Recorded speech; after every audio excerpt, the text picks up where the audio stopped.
For years in this program, we've tried to convey the pain and the depths of America's growing opioid epidemic, from stories of loss to the struggles of those in recovery and everything else in between. But it is hard to convey just how widespread the problem has become and how many lives it's impacting.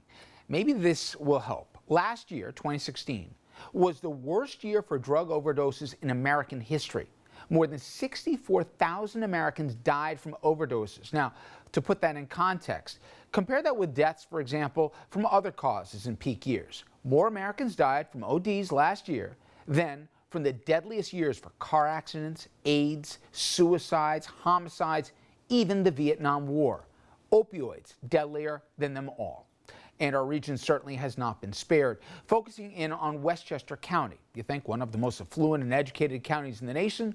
Well, the numbers are tragic and they're only getting worse. Between 2010 and 2015, the number of drug-related deaths in that county shot up 71%. And the death toll, it is still climbing. Fatal drug overdoses in Westchester are up 58% from 2016 to 2017. As we've profiled here on RFL, efforts to combat the opioid epidemic are happening on every level, from treatment to awareness campaigns, education, a focus on mental health, and more. But what about from the perspective of a prosecutor? And for that perspective, we turn now to Anthony Scarpino, Jr. He is the district attorney for Westchester County, first elected last year, and he's also a former judge. So you've seen it from all sides here, and I want to talk about the task force in a second that was just set up. But try and put a face in this. I've given people the numbers. We've introduced them to people that literally could be their neighbor. But the scope of this thing, I know you've seen it, but since you've been in the office, have even you been surprised how big this is? No, I haven't been surprised about how big it is. And I think that people will be surprised if you, about some of the statistics. And statistics always concern me. I think that the statistics that you're reading may even be low, because we're talking about what is reported as compared to some of these occur and they go unreported. But the national numbers are right on. The increase in the number of deaths have jumped, went up from 50,000 to like 64,000.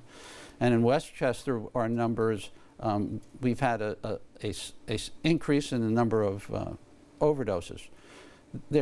I won't say that there is good news or silver lining, but there is some positive aspects of it. Even though our overdoses have increased, the percentage of fatalities that have occurred have dropped probably by 13 or 14%, even though the number of fatal overdoses has increased compared to the number of overall overdoses because of Narcan that's available.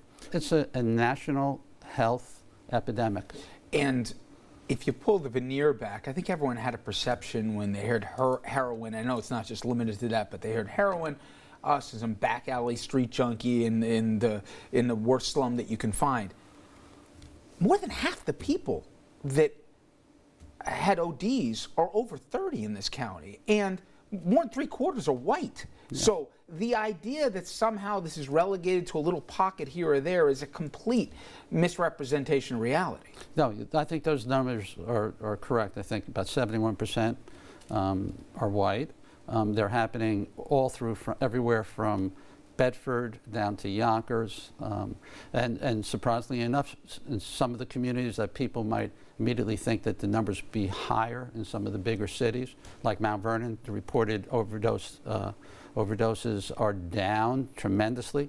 Matter of fact, the report of what I just saw, the Bedford and Mount Vernon were running the same. And Mount Vernon is 70, 80,000 people, 4 square miles. It's a dense community. Yonkers and Greenberg and New Rochelle, they're having 13 or 14 of them as compared to Mount Vernon. So you'd be very surprised, and it's happening throughout. No place is not getting hit. With the county executive and a lot of folks in law enforcement, as well as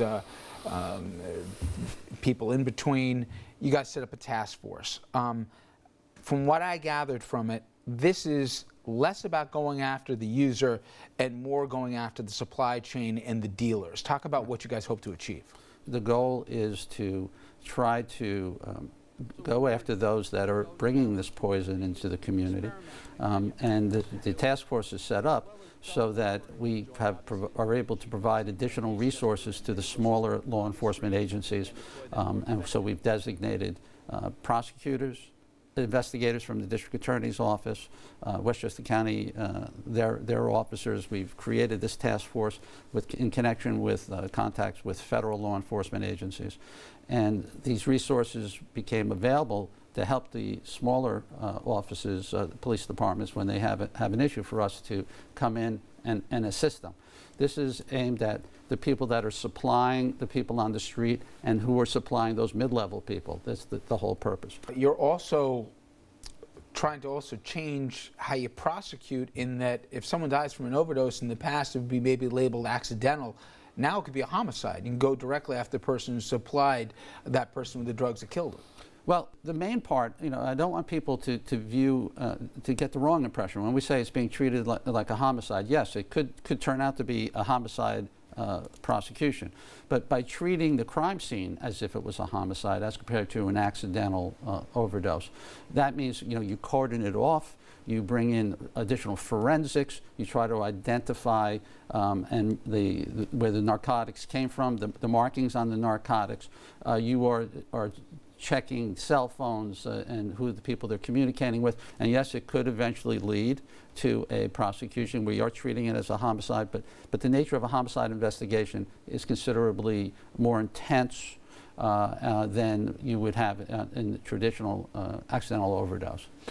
One thing that we've seen so much is how quickly the drug abuse escalates to the most serious ones now, compared to a generation ago, where marijuana didn't tend to spike to whatever. Now people go from medicine cabinets with opioids, and eventually it leads in often cases to heroin. Now you're also finding something potentially even more serious, fentanyl. Fentanyl. Explain this. I read that literally it can be deadly if you even come in contact with it. It's 100 times more deadly, more powerful than heroin.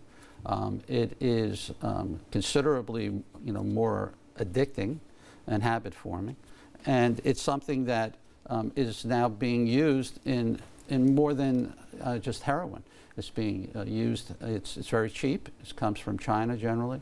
It's being used and put into marijuana. It's being put into counterfeit oxycodone pills. It's in cocaine. So it's a cutting agent.